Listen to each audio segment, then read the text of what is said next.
time ago, I asked my boss to describe her job in a few words. She said, "A life for living." She is a part of a multi-billion-dollar industry. People like her make a living crafting some of the best lies you have ever heard. I'm RW Giles, and I study and report on the use of propaganda in politics and corporate marketing. Any discussion on the art of propaganda has to start with two classic transcripts: Joseph Goebbels' speech at Nuremberg, 1934, and Dr. Luntz's transcript from an interview he gave to PBS in 2004. Years ago, I spread both of these documents on the floor and walked through them. I immersed myself. One of these men lied Germany into World War II, and the other one lied us into the Iraq War. Is it the war in Iraq, or is it the war against terrorism? For a president that was so effective in language and communication in the months after 9/11 and in the lead up to the war, he has become so ineffective when it comes to communicating this war. In 2004, Dr. Luntz appeared on the PBS news magazine Now with Bill Maher's. Dr. Luntz explained that people shouldn't believe their lying eyes. He said, "Don't believe what you see or hear. Believe what you feel." He had unwittingly revealed the darkest secret of the art of propaganda. Emotion burns all logic away. And that's how you get people to vote against their own self-interest. The rise of consultants like Luntz has led to an increase in the emotionality of American political campaigns. We are a country of the future. We're a country of optimists. We're the can-do people. More and more, electioneering, particularly political advertising, has left behind facts for visceral appeals. 80% of our life is emotion and only 20% is intellect. I am much more interested in how you feel than how you think. To get at his subjects' gut feelings, Luntz has them register their moment-by-moment responses to a speech by a power company executive. Republicans are on the red line and Democrats on the green. Luntz is watching for both sides to meet in an emotional crescendo. Change fuels, there would be a number of things that are available. Climbing, changing fuels. This is going to work. Watch, this will work. Technology such as hydroelectric power. The words that he says are the ones that resonate, are ones that obscure to some extent the issue. While I was there, I saw the Iraqi soldiers come into the hospital with guns. They took the babies out of the incubators, took the incubators and left the children to die on the cold floor. It was horrifying. Not a single word she said was true.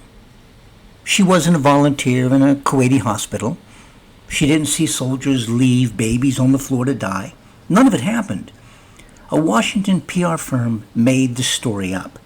Consultants understand that emotion is more important than facts. They understand that a recitation of the facts isn't going to get a war started. We've past 8 years. This isn't a congressional hearing.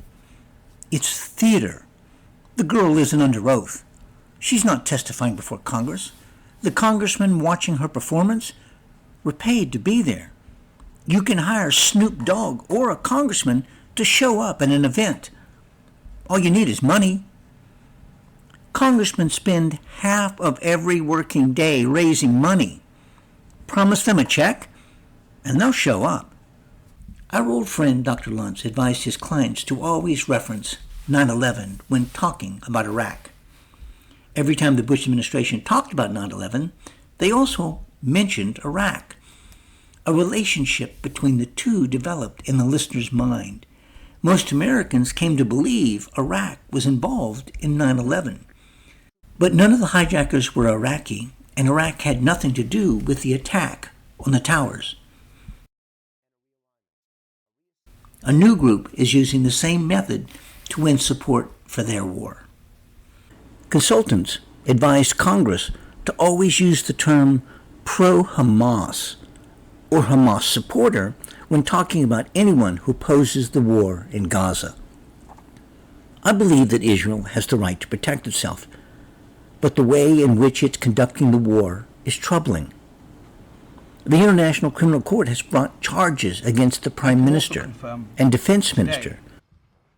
That I have reasonable grounds to believe, on the basis of evidence collected and examined by my office, that Israeli Prime Minister Benjamin Netanyahu and Minister of Defense Yoav Gallant bear criminal responsibility for the following international crimes committed on the territory of the State of Palestine from at least the 8th of October 2023. The crimes include starvation of civilians as a method of warfare, willfully causing great suffering, serious injury to body or health or cruel treatment, willful killing or murder, and intentionally directing attacks against a civilian population. I recently read Leon Panetta's autobiography. Panetta was the director of the CIA under Obama. While consulting with Mossad leadership, that's Israel's version of the CIA, a man named Meir Dagan gave him some advice. He said, kill their families. The Israeli government has a troubling history with civilian deaths. Early in the Gaza war, they dropped a bomb on a crowd of civilians in a refugee camp to get one bad guy. It killed 70, mainly women and children. They indiscriminately drop 2,000-pound bombs on heavily populated areas. They take out entire buildings in Gaza, killing every family in a building to get a bad guy. Compare this to an Israeli military airstrike in Lebanon to take out Hamas leadership. The only people killed were 4 Hamas leaders.